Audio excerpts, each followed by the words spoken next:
श्री स्वामी समर्थ. सर्व बंधू आणि भगिनींच्या आपल्या चॅनलमध्ये स्वागत आहे. आजचा दिवस तुम्हाला आनंदाचा, सुख समृद्धीचा आणि भरभराटीचा जावो हीच स्वामी चरणी प्रार्थना. श्रावण महिन्याला नुकतीच सुरुवात झालेली आहे आणि श्रावण महिन्यातील 28 तारखेला म्हणजे 28 जुलै 2025 वार सोमवार या दिवशी 3 योग जुळून आले आहे.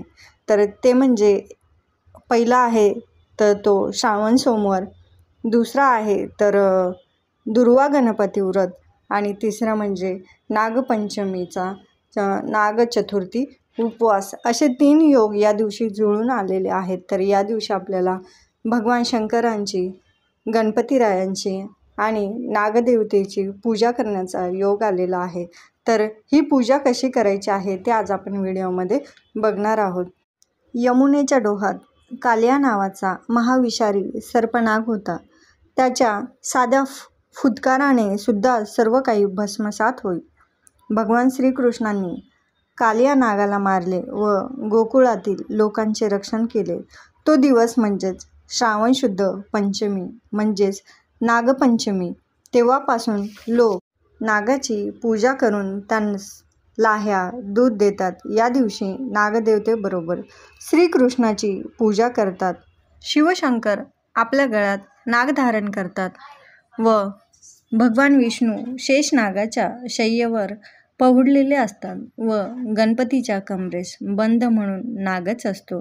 नागाची उत्पत्ती ही काश्यप व कद्रू यांचे पुत्र होत. यातील अष्टनाग प्रसिद्ध आहेत तर ते म्हणजे अनंत, वासुकी, पद्म, महापद्म, तक्षक, कर्कटक, शंख, कुलिक म्हणजेच कालिया. ते प्रजेला त्रास देऊ लागले होते.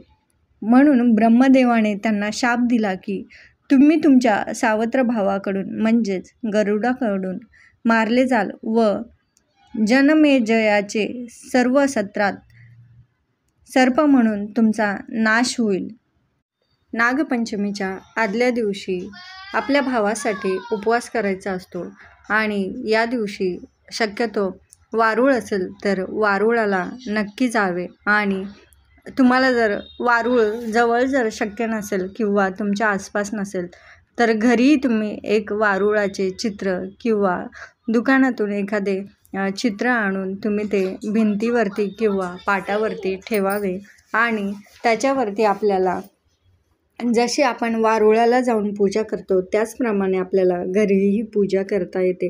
तर सर्वात पहिले आपण कच्चं दूध घेऊन जायचं आणि थोडंसं पाणी घेऊन जायचं आणि या दिवशी ज्वारीच्या लाह्या जरूर बनवाव्या आणि त्या वारुळाला अर्पण करावे. तर सर्वात पहिले थोडंसं जल अर्पण करावे. त्यानंतर मग कच्चे दूध जे असेल तर ते दूध अर्पण करावे आणि त्यानंतर मग आपल्याला ज्या काही आपण ज्वारीच्या लाह्या बनवलेल्या आहेत तर त्या लाह्या अर्पण करायच्या आणि थोडेसे फुटाणे आणि गूळ हा अर्पण करायचा असतो.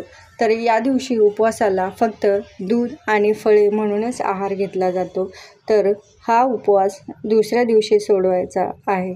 तर ज्या कोणी स्त्रियांना भाऊ आहेत तर त्या स्त्रियांनी नक्की हा उपवास तसेच या दिवशी भगवान श्रीकृष्णाचे पूजन करावे. आणि सोमवार आहे त्यामुळे महादेवाचेही आले आणि 14 विद्या व 64 कलांचा स्वामी असलेला गणपतीरायांची दुर्वा गणपती व्रत आणि विनायक चतुर्थी आलेली आहे. तर या सगळ्या देवतांचं या दिवशी 3 योग जुळलेले आहेत. तर नक्की पूजा करावी आणि स्वामींचा, महाराजांचा, गणपतीरायांचा, महादेवांचा आणि भगवान श्रीकृष्णाचा आशीर्वाद घ्यावा.